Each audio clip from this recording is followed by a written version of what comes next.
میرا شوہر روز مسجد میں جا کر مفت کی افطاری کرتا جبکہ میں گھر میں بھوکی بیٹھی رہتی۔ میرا شوہر مہینے کے 40,000 کماتا مگر وہ اتنا کنجوس تھا کہ افطاری کے وقت میں گھر کچھ نہ لاتا۔ اسے تو میری فکر ہی نہیں ہوتی۔ ایک دن شوہر کے کپڑے دھونے لگی تو اس کی قمیض میں سے 500 کا نوٹ نکل آیا۔ میں بڑی خوش ہوئی۔ تب بھی میں وہ 500 کا نوٹ اٹھا کر بازار سے کچھ کھانے کو لینے چلی گئی، مگر دکاندار نے جیسے ہی وہ 500 کا نوٹ دیکھا تو مجھے واپس کر دیا اور مجھے مفت میں بہت سارا سامان دے کر بولا کہ بی بی جی آپ یہ مفت لے جائے۔ میں بڑی حیران ہوئی اور وہ 500 کا نوٹ لے کر گھر واپس آ گئی۔ افطاری کرتے ہی مجھے نیند آ گئی۔ جب میری آنکھ کھلی تو میرا سب کچھ لٹ چکا تھا۔ میں جب دلہن بنی تو میرے دل میں بہت سے ارمان تھے۔ ہر لڑکی کی طرح مجھے بھی اس رشتے سے بہت سی توقعات تھی۔ میں جانتی تھی کہ یہ شادی میرے لیے ایک روک بن جائے گی۔ شادی ہر کسی کے لیے خوشیوں کا باعث نہیں بنتی، کبھی کبھی یہ آپ کی پوری زندگی کو برباد کرنے کی وجہ بھی ہوتی ہے۔ میرے ساتھ بھی کچھ ایسا ہی ہوا، پر یقین کرنا بہت مشکل ہے۔ شادی کی پہلی رات مجھے اندازہ ہو گیا کہ میرا شوہر ایک نہایت ہی کنجوس انسان ہے۔ اس نے مجھے تو منہ دکھائی میں بھی کچھ نہیں دیا اور کمرے میں آتے ہی پیسوں کے حساب کتاب اور شادی میں خرچے گننے میں لگ گیا۔ جیسے جیسے دن گزرنے لگے مجھے اندازہ ہونے لگا کہ وہ بہت زیادہ کنجوس ہونے کے ساتھ ساتھ مجھ سے ناخوش بھی تھا۔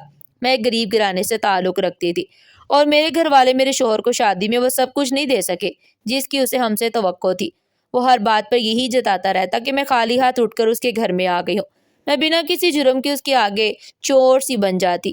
میرے شوہر کے گھر والے خود میرے لیے رشتہ لے کر آئے تھے، یہ جانتے ہوئے بھی کہ ہم بہت تنگ دست ہیں، لیکن شاید میرے شوہر اس بات سے انجان تھے اور اسی وجہ سے شادی کی پہلی رات ہی میں رشتے میں ایک ایسی تلخی آ گئی تھی۔ میرے شوہر کو شادی میں گاڑی نہ ملنے پر بہت غصہ تھا، جو وقتاً فوقتاً اپنے لفظوں کے تیروں کے ذریعے مجھ پر نکالتے رہتے۔ شادی کے اگلے ہی دن مجھے سسرال میں اپنی اوقات کا اندازہ ہو گیا تھا۔ اگلے دن ہی میرے آگے کپڑوں کا ڈھیر لگا دیا گیا۔ شادی سے شاید میلے کپڑے جمع کیے جا رہے تھے اور وہ اس قدر زیادہ تھے کہ میں نے صبح جو مشین لگائی تھی وہ رات کے وقت جا کر ختم ہوئے۔ سارے دن کی بھوکی پیاسی کپڑے دھو دھو کر جب باورچی خانے میں گئی تو وہاں بچا کچا کھانا ہی پڑا ہوا تھا۔ میری چھوٹی نند نے مجھے آواز دے کر کہا، بھابھی کھانا کھا کے برتن بھی صاف کر لینا۔ باورچی خانے میں تو برتنوں کا بھی ڈھیر لگا ہوا تھا۔ رات 12 بجے جب میں تھک ہار کر کمرے میں پہنچی تو میرے شوہر کا وہی روکھا سا رویہ تھا۔ وہ یہ کہہ کر سونے کے لیے لیٹ گئے، ارے منحوس کہیں کی، تو جہیز میں ایک اے سی تک نہ لائی، شدید گرمی ہے، مجھے نیند نہیں آ رہی۔ ان کی بات سن کر تو میں حیران رہ گئی تھی کہ وہ کون سا بچپن سے اے سی میں سوتے آئے تھے، لیکن یہ کہنے کی مجھ میں ہمت نہیں ہوئی۔ نہ چاہتے ہوئے بھی رو پڑی تھی۔ میرے ماں باپ نے بہت مشکل سے لوگوں سے ادھار لے کر میرا جہیز اکٹھا کر کے مجھے دیا تھا۔ ہمارے تو گھر کا پنکھا تک خراب تھا اور میرا شوہر اے سی کی باتیں کر رہا تھا۔ ہم 4 بہنیں تھیں، ایک بھائی تھا۔ میری بڑی بہن کی شادی بھی ابا نے بہت مشکل سے کی اور وہ بھی اپنے سسرال میں ایک مشکل زندگی گزار رہی تھی، لیکن میری بہن کا شوہر بہت ہی اچھا انسان تھا۔ میرا تو شوہر ہی میرے ساتھ ٹھیک نہیں تھا، میں کس کے آسرے پر زندگی گزارتی۔ میں ہر رات اپنے ٹوٹے خوابوں کی کرچیاں سمیٹتے ہوئے گزارتی۔ مجھے بس عزت چاہیے تھی، لیکن میں یہاں صرف ایک نوکرانی تھی جس کی غریبی کا فائدہ اٹھانے کے لیے اسے اپنے بیٹے کے گلے میں زبردستی باندھ دیا گیا۔ میری ننند اور میرا دیور میری بے بسی پر خوب ہنستے اور میرا مذاق اڑاتے۔ مجھے ہر قسم کی خوشبو سے الرجی تھی۔ کسی بھی قسم کی تیز خوشبو سے میرے سر میں شدید درد ہوتا اور سانس لینے میں دقت ہوتی، کیونکہ مجھے سانس کی بیماری تھی۔ میری ننند اور دیور جان بوجھ کر بہت زیادہ خوشبو کا استعمال کرتے۔ جب بھی میں اپنی ساس سے اس بارے میں بات کرنے کی کوشش کرتی تو وہ ہمیشہ مجھے جھڑک کر کہتی، ہائے تیرے ماں باپ نے اپنی بیمار بیٹی کو ہمارے گلے میں ڈال دیا۔ میرا شوہر ہر وقت فون میں مصروف رہتا۔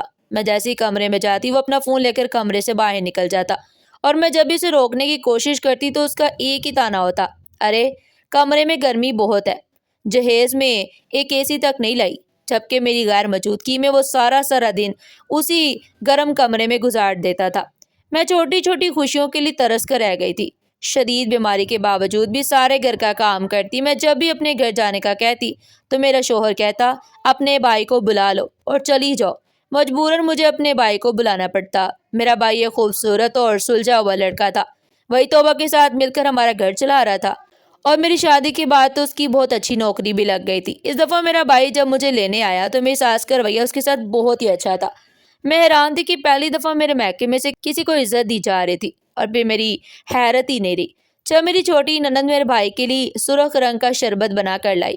میری حیرت کو بھانپتے ہوئے میری ساس نے فوراً کہا، ارے آج بہت گرمی ہے نا، میں نے صوبیہ کو کہا تھا وہ شربت بنا کر لائے۔ بھائی کے شربت پیتے ہی میں میکے کے لیے نکل پڑی۔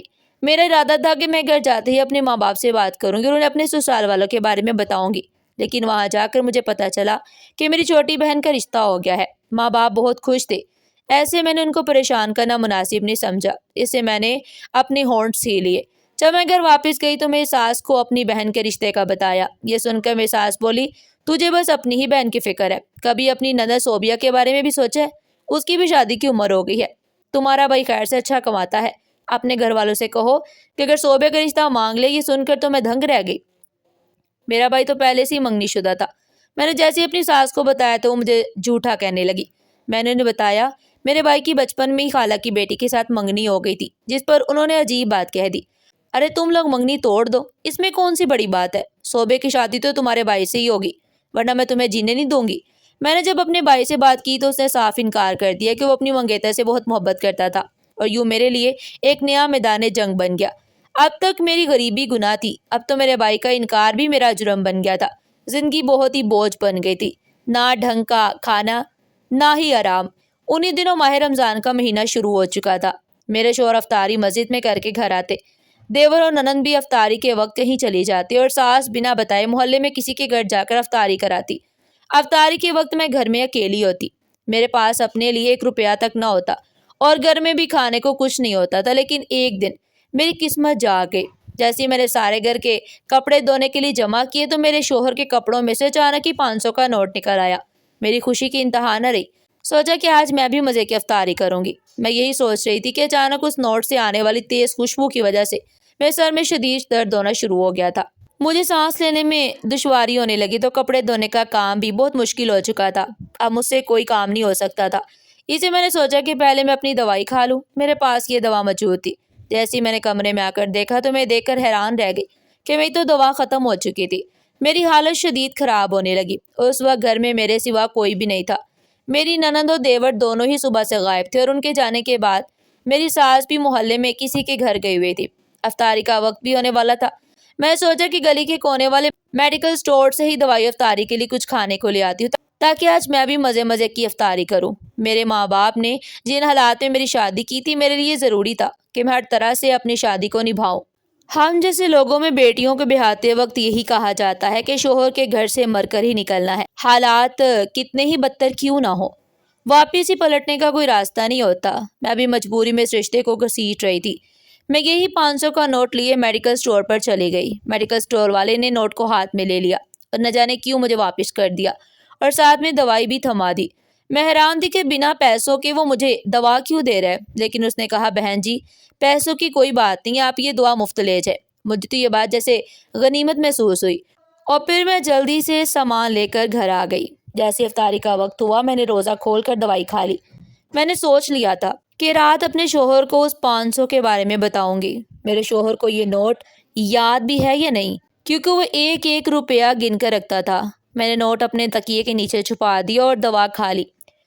مجھے دوا کھاتے ہی سکون سا محسوس ہونے لگا اور ایسی نیند آنے لگی کہ میں کچھ دیر لیٹنے کا سوچ کر سو گئی۔ تو جب میری آنکھ کھلی تو میرے تو پیروں تلے سے زمین نکل گئی۔ میں نے سارا دن پتہ نہیں کیا کیا سوچا تھا، لیکن ایک ہی پل میں سب کچھ راکھ ہو گیا۔ جب میری آنکھ کھلی تو میں نے اپنے گھر میں خود کو موجود نہیں پایا، بلکہ یہ تو کوئی اور ہی کمرہ تھا جہاں میری آنکھ کھلی۔ میں کمرے میں بند تھی۔ میں نے ہر ممکن کوشش کی، لیکن یہاں سے نکلنے کا کوئی راستہ نہیں ڈھونڈ سکی۔ میں پاگلوں کی طرح چیختی رہی، لیکن شاید میری جہاں چیخیں سننے والا کوئی نہیں تھا۔ مجھ پر تو جیسے قیامت ہی ٹوٹ پڑی۔ وقت آہستہ آہستہ گزرتا جا رہا تھا، دن سے رات اور رات سے دن ہو گیا۔ میں اس کمرے میں تنہا اور بے سود پڑی، رو رو کر میرا برا حال ہو چکا تھا۔ میرا شوہر، میرے گھر والے یقیناً سب مجھے ڈھونڈ رہے ہوں گے، لیکن میں یہاں تک کیسے آئی یہ مجھے نہیں یاد آ رہا تھا۔ سمجھ نہیں آ رہی تھی۔ اگلے دن کسی کے قدموں کی آہٹ پر جب میں جاگ اٹھی تھی، لیکن دروازہ کھولنے والا اندر نہیں آیا۔ کچھ دیر میں ڈر کے مارے کونے میں دبک کر بیٹھی رہی، لیکن جب کوئی آواز دوبارہ سنائی نہ دی تو میں دروازے کی طرف بڑھی۔ دروازے کو ہاتھ لگایا تو وہ کھل گیا۔ میں فوراً باہر نکلی۔ یہ ایک ویران علاقہ تھا۔ مجھے ایک زیر تعمیر عمارت کے کمرے میں بند کیا گیا تھا، لیکن کس نے اور کیوں، یہ میرے لیے ایک پہیلی تھا۔ میں بہت مشکل سے واپس اپنے گھر تک پہنچی۔ پیدل چل کر میری حالت بگڑ چکی تھی۔ جیسے ہی میں اپنے گھر پہنچی، میری ساس نے مجھے دیکھتے ہی مارنا پیٹنا شروع کر دیا۔ مجھ پر ایسے الزامات لگائے جنہیں سننے کی مجھ میں ہمت ہی نہیں ہو رہی تھی۔ میری ننند اور میرا دیور مجھے نفرت سے دیکھتے ہوئے اپنے کمروں میں چلے گئے۔ میرا شوہر مجھے نظر نہیں آیا۔ جب میری ساس نے اپنا سارا غصہ نکال لیا تو مجھے صحن میں چھوڑ کر اپنے کمرے میں چلی گئی۔ میں بہت مشکل سے اٹھ کر اپنے کمرے میں گئی، لیکن کمرے کے دروازے پر پہنچ کر میں سانس ہی رک گئی۔ میرے ہی کمرے میں میری جگہ میرے شوہر کے ساتھ کوئی اور عورت موجود تھی۔ مجھے دیکھ کر میرا شوہر اٹھ کر آیا اور دھکا دیتے ہوئے کہنے لگا، یہ کمرہ آج سے میری دوسری بیوی کا ہے، تو جس کے ساتھ بھاگ گئی تھی واپس اسی کے پاس چلی جا۔ میں اپنے شوہر کے پیروں میں گر گئی۔ میں نے اسے اپنی بے گناہی کا یقین دلانے کی ہر ممکن کوشش کی، لیکن وہ تو جیسے پتھر کی مورت بن گیا تھا۔ مجھے صحن میں واپس پھینکتے ہوئے اسے اپنے کمرے کا دروازہ اندر سے لاک کر دیا۔ میرے دل میں جیسے انگارے جل اٹھے۔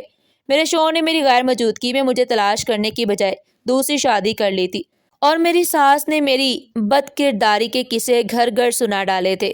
میں تو جیسے جیسے جیتے جی مر گئی۔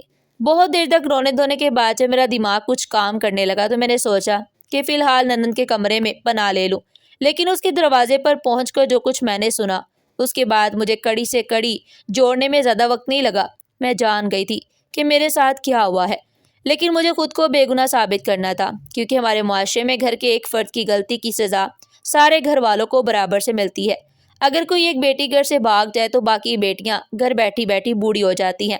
میرا کوئی قصور نہیں تھا، لیکن میں جانتی تھی کہ اس کی سزا صرف مجھے ہی نہیں ملے گی، بلکہ میری چھوٹی بہنیں بھی میرے ماں باپ کی دہلیز پر ہی بیٹھی رہ جائیں گی۔ میں نے ٹھان لیا تھا کہ میں ان کو سزا دیے بغیر چین سے نہیں بیٹھوں گی۔ سب اپنے کمروں میں بند ہو چکے تھے، میرے لیے کوئی جگہ نہیں تھی۔ میں نے باورچی خانے میں بیٹھ کر ہی رات گزار دی۔ صبح سحری کے وقت بھی کوئی نہ اٹھا۔ میں نے اٹھ کر پانی اور کھجور سے روزہ رکھا اور پھر نماز پڑھنے کے بعد گھر کے کاموں میں لگ گئی، جیسے کہ کچھ ہوا ہی نہ ہو۔ میرا شوہر اپنی نئی نویلی دلہن کے نخرے اٹھانے میں مصروف تھا، جو کہ شاید کوئی امیر عورت تھی۔ مجھے بس خود کو بے گناہ ثابت کرنا تھا۔ اب مجھے کسی رشتے سے کوئی امید باقی نہیں رہی۔ میں میڈیکل سٹور والے کے پاس پہنچ گئی۔ میں نے اس کو جب ساری بات سچ سچ بتانے کو کہا تو اس نے مجھے سب کچھ سچ بتا دیا۔ وہ بیچارہ بے قصور تھا۔ اس نے مجھے بتایا کہ دیکھیے بہن جی، مجھے تو یہ بتایا گیا تھا کہ آپ ذہنی مریضہ ہیں، جو خود ہی نوٹوں پر خوشبو لگاتی ہیں اور پھر دوا لینے کے لیے نکل پڑتی ہیں، اور مجھے آپ کو ذہنی سکون کی دوا دینے کے لیے کہا گیا تھا، اسی میں نے آپ کو نیند کی دوائی دے دی۔ بیچارے میڈیکل سٹور والے نے ہمدردی میں آ کر مجھے نیند کی دوائی دے دی تھی، جس کے پیسے بھی اسے بعد میں بڑھ دیے گئے۔ میں نے جب اسے ساری حقیقت بتا کر خدا کا واسطہ دیا تو وہ میرے حق میں گواہی دینے کے لیے تیار ہو گیا۔ میں گھر لوٹی تو میرے سر پر جیسے ایک دھماکہ اور ہو گیا۔ میرے شوہر کا ایکسیڈنٹ ہو گیا تھا، جس میں اس کی دونوں ٹانگیں ضائع ہو گئی تھی۔ گھر میں صرف میری ننند موجود تھی، جس نے بتایا کہ سب لوگ ہاسپٹل گئے ہیں۔ میرے شوہر کی دوسری بیوی جہیز میں گاڑی لے کر آئی تھی، اور وہ دونوں گھومنے کے لیے جا رہے تھے کہ ایک ٹرک کے ساتھ ان کی گاڑی جا لگی، اور اس کی دوسری بیوی کا موقع پر انتقال ہو گیا کہ میرے شوہر کی دونوں ٹانگیں ضائع ہو گئی۔ یہ سن کر تو میری جان ہی نکل گئی۔ میں بھی ہاسپٹل کی طرف دوڑ پڑی۔ میں بھول چکی تھی کہ میرے ساتھ کیا کچھ کیا گیا۔ مجھے صرف اتنا پتا تھا کہ میرا شوہر اس وقت مشکل میں ہے۔ میں جیسی ہاسپٹل پہنچی تو میرا شوہر میرے ہاتھ پکڑ کر رونے لگا۔ میں جانتی تھی کہ اس کا دکھ بہت بڑا ہے، لیکن وہ روتے ہوئے مجھ سے معافیا مانگنے لگا۔ میرے گھر والوں کو جب خبر ملی تو وہ لوگ بھی چلے آئے۔ انہیں میری گمشدگی کے بارے میں کچھ نہیں پتا تھا۔ میرے شوہر نے جان بوجھ کر انہیں بے خبر رکھا۔ میرے شوہر نے سب کے سامنے اعتراف کیا کہ اس نے میری ننند سے کہا ایک نوٹ پر ڈھیر ساری خوشبو لگوا دی جائے۔ وہ جانتا تھا کہ مجھے خوشبو سے الرجی ہے، اس لیے اس نے جان بوجھ کر یہ فیصلہ کیا کہ وہ میری اس کمزوری کا فائدہ اٹھا کر مجھ سے جان چھڑوا کر کسی امیر لڑکی کے ساتھ شادی کرے گا، اور اس کے لیے اسے ایک امیر لڑکی بھی مل گئی تھی، جو کہ عمر میں بھی اس سے کافی بڑی تھی، پہلے سے طلاق یافتہ بھی تھی، لیکن مجھے راستے سے ہٹانا اتنا آسان نہیں تھا، کیونکہ میری ساس کو میری صورت میں نوکرانی ملی ہوئی تھی، اور وہ اپنے بیٹے کی دوسری شادی نہیں کرنا چاہتی تھی۔